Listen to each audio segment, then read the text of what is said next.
Lucas. He's a young man about to enter college. He's had a difficult life growing up with his only parent, his mother, and his younger sister. Due to his difficulties in facing his adversities, he's lived a fairly unhealthy life and constantly indulges in partying, drinking, and smoking. One day, his mother got quite sick and was rushed to the emergency. The most important person in his life, his rock through all the difficult times, was on the verge of death. She put up a good fight, but unfortunately passed, and Lucas became the man of the house. Not only did he have to take care of himself, but his sister as well. It was summer break, and so Lucas immediately took on a full-time job as a janitor. He had to provide for himself and his younger sister. His only goal was to go to work each day and clean. Day in and day out he went. He took on every opportunity at extra shifts. His discipline in working was unwavering. He used the money to buy himself and his sister some food for dinner every night. He didn't want to tell his friends he was working as a janitor, so when they asked if he wanted to go out in the evenings and party, he decided that he would tell them that he had to tutor his little sister and cook her dinner. Lucas fell into the flow of going to work every day and eventually got used to it. It wasn't a chore for him anymore. He decided to stop buying junk food for himself and his sister and decided he would cook them a healthy dinner after work each day and then prepare a breakfast for the next day. He kept this routine up, working and then cooking, working and then cooking. Finally, school time rolled around and Lucas had to attend classes. He was juggling a lot at once, so now he rolled his hours back to part-time and had to make sure he attended class every single day so he didn't fall behind. Regardless of how he felt, he always went. He went to class, came home and worked, and then cooked dinner and breakfast.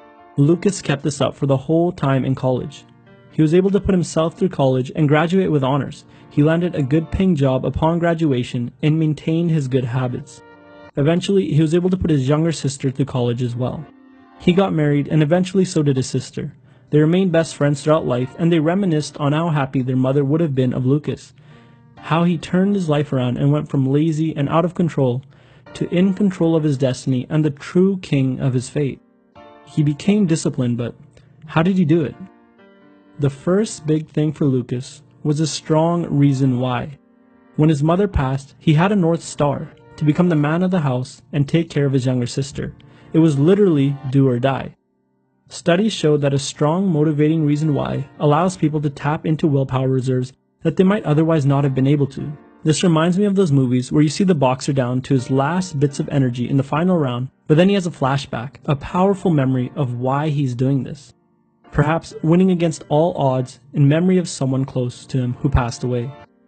Studies also show that a strong motivating reason why may only act as a buffer or a temporary solution to increase willpower, and that willpower still does have a finite limit. In our example, Lucas had a strong motivating reason for why he was trying to become more responsible, but that doesn't mean that reason can motivate him to do an infinite amount of things for an infinite amount of time.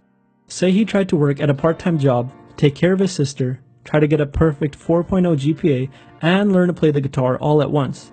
It would be difficult, if not impossible, regardless of how strong his motivating reason why was. But in our case, Lucas started by focusing on one task only, which was work. He went to work every day.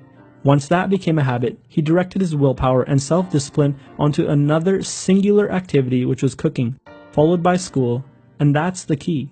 To be wise with how we spend our self-discipline and to use it on singular activities and turn them into habits before moving on to another activity. The first habit could have been as simple as drinking water every day or making his bed every morning. When an activity becomes a habit, it drains a lot less willpower. Lucas also faced a dilemma that many people trying to be disciplined encounter: peer pressure. His friends represented a temptation into his old life, an easier life requiring a lot less responsibility. There were two reasons Lucas was able to overcome this dilemma. He had a strong reason why, and he planned for temptation. In fact, he used a very specific technique known as the if-then technique. He had planned that if his friends asked him to go out and party, then he would tell them that he had to tutor his sister and cook dinner. This was a pre-planned decision of self-control and avoided him having to exercise willpower to resist the temptation. This is a great strategy to use when we anticipate that there will be times when temptations will arise and our willpower might be low. It's an automatic and pre-planned response to a temptation. Studies show that practicing self-discipline increases self-discipline in subsequent acts. It's like a muscle. By finding his strong reason why, developing his discipline through singular activities, and pre-planning for temptations, Lucas was able to become more disciplined and overcome his adversities.